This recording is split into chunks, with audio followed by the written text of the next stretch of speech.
Welcome back to the studio. As you can see, we're downstairs in the wood shop today. If you follow the woodworking channel, you're familiar with this space. We're gonna make encaustic medium, and then we'll mix up some encaustic paint. And I became interested in encaustic after seeing the paintings by Jasper Johns. You may have seen the flags, targets, the numbers, very cool paintings, a very unique material, and a lot of fun to work with. Encaustic medium is basically two ingredients: filtered beeswax. So you take 1 pound of your filtered beeswax, and the ratio is 8:1. So for 1 pound of wax, I would use 2 ounces of damar crystals. Damar crystals are sap from a fir tree in India. And you have to melt the crystals down a little bit higher than I like to heat the wax up to. So I only make 1 pound at a time, and I'll double the ratio of the damar crystals. So for this 1 pound, I'm going to add 4 ounces of the damar crystals. I'll let that liquefy, and then I'll filter it and then add another pound of beeswax. This first pound of beeswax is just about completely melted, and now I'm going to add the damar crystals. So you can actually see all the bits of debris that are in that damar, these sap crystals, and it just makes sense because it's a natural material, that sap from a tree. It's going to have things like bark and bugs and dirt and things like that in it. So I'm going to go ahead and let this heat up some more. I've let the mixture completely liquefy, and now I'll carefully pour it through the paint filter.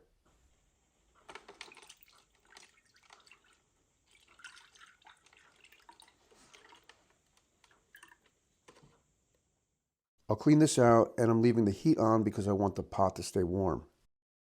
Now I'll remove the paint filter, and you can see all the debris. You definitely don't want this in your encaustic medium. Now I'll pour the mixture back into the pot and add another pound of beeswax.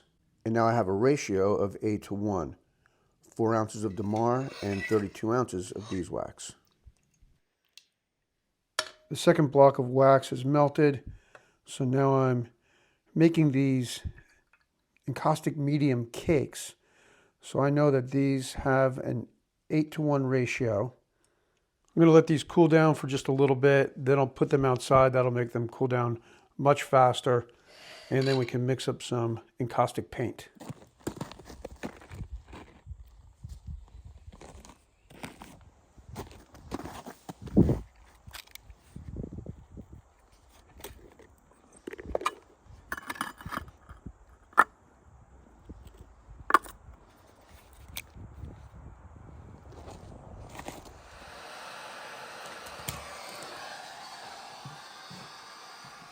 Now I have my 12 encaustic cake mediums.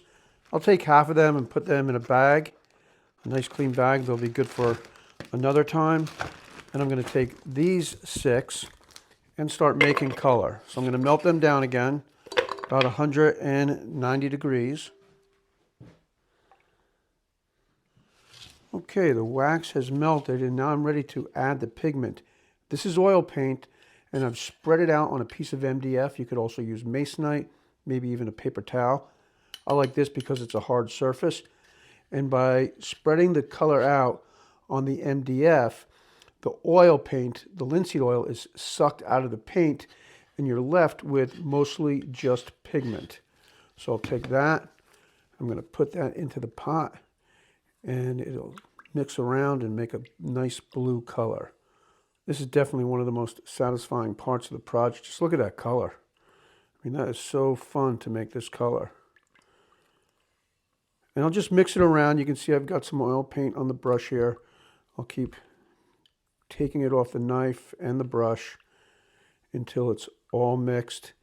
And I might let this cool down, or I may even just pour it back into the cupcake holder and then just put these blocks of color off to the side for another time.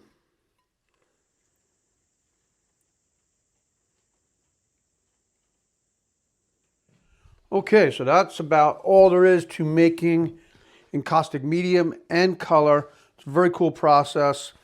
Those Jasper Johns paintings are really cool. Definitely check them out. He used a lot of collage, So if you look closely at his paintings, you'll see newspaper clippings. Very labor-intensive process, I think, because I've thought about trying to make one of his paintings, maybe as a class or something, but it seems like a ton of work. So I wouldn't do that unless I had a really big following on this channel. This is something else I'm working on. I'm thinking about wrapping one of the tissue boxes in this plexiglass painting. So maybe I'll go into that a little deeper on this channel. And if you didn't see that video I'm talking about, check out the woodworking channel. It's an introduction to working with veneer. Very beginner type project and a fun project, useful, I think. So that's it for this week. Thanks for watching, and I'll see you next week. Oh, don't forget to check out the website post. A lot more information in the post, like the ratios, different artists, images of paintings, some of my old paintings. I think it's worth checking out, and I'll have a link to that in the description as well. See you soon.